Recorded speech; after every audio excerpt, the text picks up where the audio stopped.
Hello. Day after Christmas. Trying to find me a spot in my favorite little place, outdoors.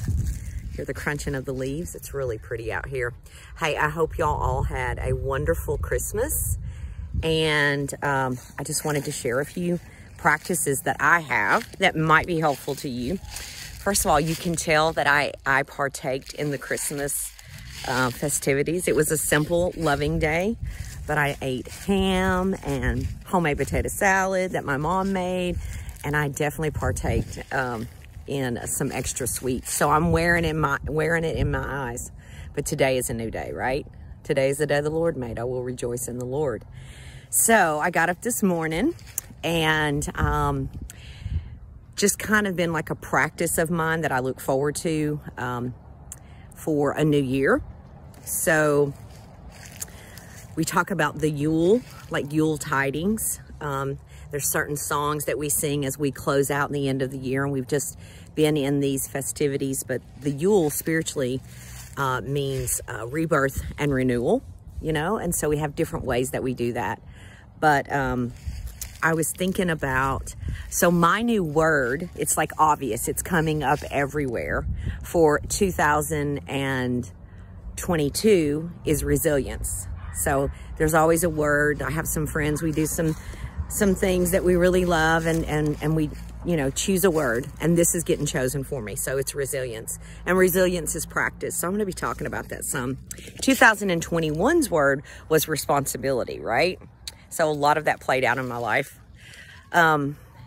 And one of the things that like I want to like share with you, whoever you are, this may be something that you would enjoy, is I sat down this morning and it's kind of been on my mind. I've been like moving towards it, like doing some writing and everything, but like for 2021, like what are some things that I appreciated and that I was thankful for, you know, and to really put those on paper. And I think, like, for me, letting go of some things. It seems like 2021 for myself and for many people has been like letting go. So it's been letting go of various things that don't serve me. And one of those is I'm like the oldest child, and just have certain personality characteristics. I don't claim it because I'm the oldest, but there's certain things that happened in my childhood and as I've just been healing over the many years, but it's trying so hard, you know? And so I have an appreciation for seeing a deeper insight with that. And at the same time for 2022, because it's like a dual practice, what am I releasing? You know, so just getting more in touch with that. Like more in touch with like some wonderful new friendships that I've developed, you know, for 2022, finding out more of what I'm not, you know, I really appreciate that. Like my personal family life and connections, you know, with my grandchildren and my daughter, you know, and my mom, but, you know, just having like a deeper, sweeter communication, more healing and acceptance. And also just finding out, you know, relationships that serve me. I'm really appreciating that, you know. And the things that I want to release for 2022 is trying so hard. Releasing like any ideas that I've developed in the past. And I've been moving away from those for many years, but I still habitually come back to it.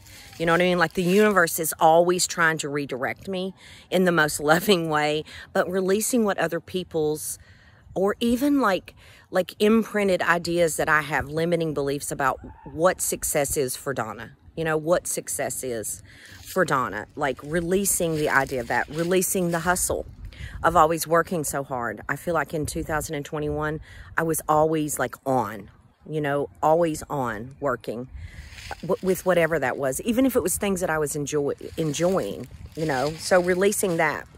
I don't know, I have a whole lot of lists, but anyway, those are just a couple of ideas. Like, what are you really thankful for? What did you really appreciate about 2021? Like, put it on paper. And what do you want to release? Like, what has not been serving you for 2022? And set that intention. But all intention must be followed by action, you know? And so I wanted to kind of speak to that too. Like, I wanted to say, like, to anyone who's listening, like, you know what? We have been doing the best that we can.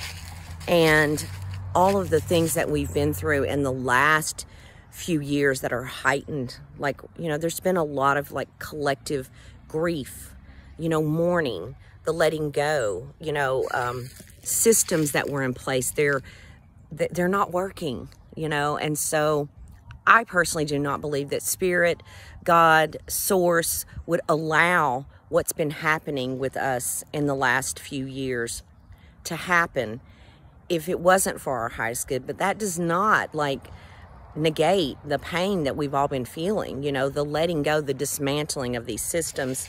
And so I say that to say that it's never been more important in our individual lives and in our communities that we come into unity, right? And how do we do that? It starts with us each individually, like coming into our hearts. Like, I think we could all say that what has happened in the last couple of years, it's affecting everyone. So even though it's causing division, it's also leading us to like a greater time of transformation of unity.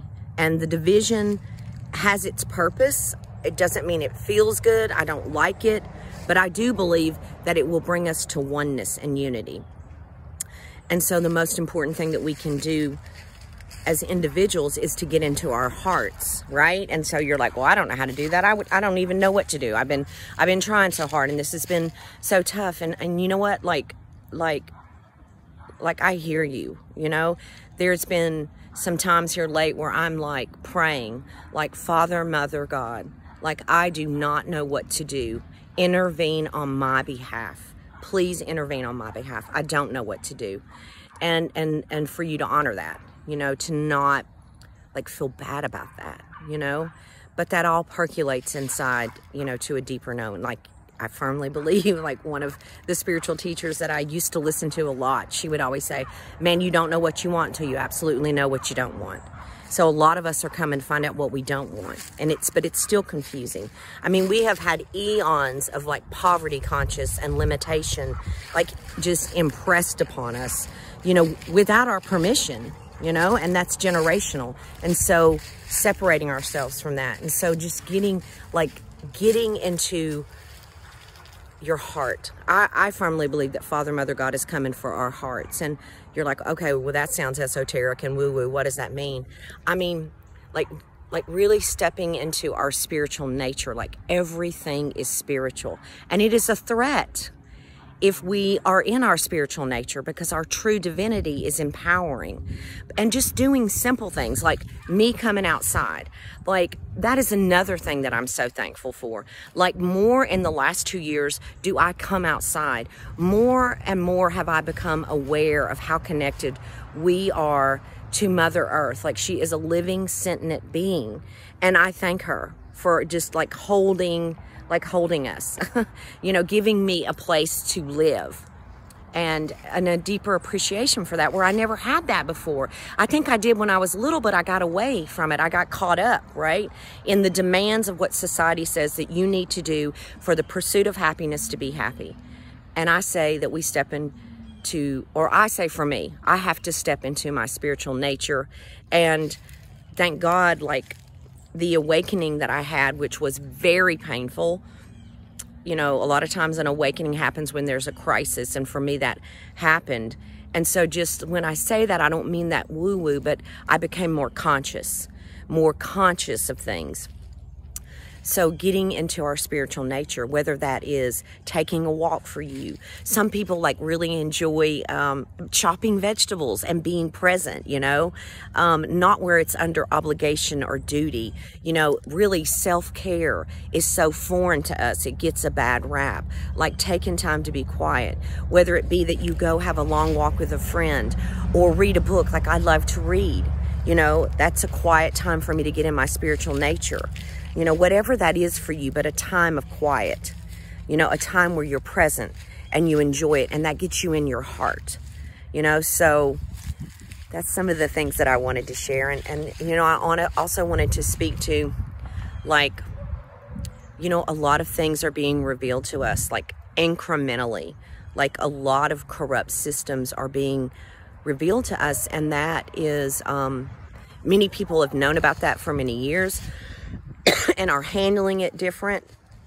And it's not about who's right or who's wrong, but these controlling systems that have controlled our lives and have kept us disempowered. So never has there been more of a time that it's necessary that we as individuals step into our own power. And the best way to do that is to nurture yourself, you know, to find out what it is that you want out of life, like, so you can live.